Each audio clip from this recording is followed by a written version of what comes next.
بسم اللہ الرحمن الرحیم صلی اللہ علیہ وآلہ وسلم۔ میرا نام محمد مجاہد ریاض، ڈیجیز مارکیٹنگ سولوشنز کا فاؤنڈر۔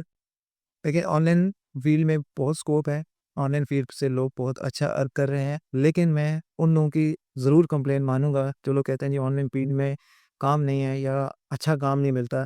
تو میرا ان کو یہ مشورہ ہے کہ آپ اپنی فیلڈ میں ایکسپرٹیز حاصل کرنے کے بعد اس آن لائن فیلڈ میں قدم رکھیں۔ اگر آپ ڈیولپمنٹ کا کام، ویب ڈیولپمنٹ کا کام کرتے ہیں، اگر آپ گرافک ڈیزائننگ کا کام کرتے ہیں، اگر آپ ویڈیو ایڈیٹنگ کا کام کرتے ہیں، اگر آپ ڈیجیٹل مارکیٹنگ سروسز پرووائڈ کرنے کا کام کرتے ہیں، ایون اگر آپ پروڈکٹ سیلنگ کا کام کرتے ہیں، تو اگر آپ کے پاس مکمل نالج نہیں ہے تو آپ کو اس فیلڈ میں نہیں آنا چاہیے۔ اکثر مارکیٹ میں یا مارکیٹ کو خراب کرنے والے لوگ وہی لوگ ہوتے ہیں جو چند دنوں کے لیے یا کچھ تجربے کی غرض سے اس فیلڈ میں آتے ہیں اور پیچھے ان کے بیک اینڈ میں مکمل نالج نہیں ہوتا۔ اکثر لوگ گلا کرتے ہیں نا جی کام نہیں ہے۔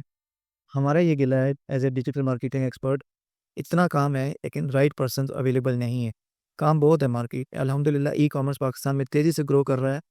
اس کو ہینڈل کرنے کے لیے، اس کو مینیج کرنے کے لیے ملٹیپل ای کامرس جو آنرز ہیں، ای کامرس اسٹور آنرز ہیں یا ای کامرس سروس پرووائڈر ہیں، they need help of social media marketers, but market میں رائٹ پرسنز اویلیبل نہیں ہے۔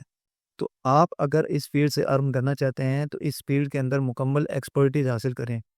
اگر آپ سوشل میڈیا مارکیٹنگ پرووائڈ کرتے ہیں تو سوشل میڈیا مارکیٹنگ کسی کو سروسز دینے سے پہلے اپنا ای کامرس اسٹور بنائیں، اپنے لیے سوشل میڈیا مارکیٹنگ کریں، سو دیٹ آپ کو اندازہ ہو کہ اگر آپ اپنے لیے ایفرٹ کر رہے ہیں اور آپ کو کچھ ارن ہو رہا ہے تو آپ کسی کلائنٹ کے لیے بھی محنت کر سکتے ہیں۔ اسی طرح گرافک ڈیزائننگ ہے، اسی طرح ویب ڈیولپمنٹ ہے، اسی طرح ویڈیو ایڈیٹنگ ہے، اپنے پروجیکٹس بنائیں، ایکسپرٹیز حاصل کریں، پھر اس فیلڈ میں قدم رکھیں، انشاءاللہ اللہ تعالیٰ کے ساتھ برکت ڈالنے میں جزاک اللہ۔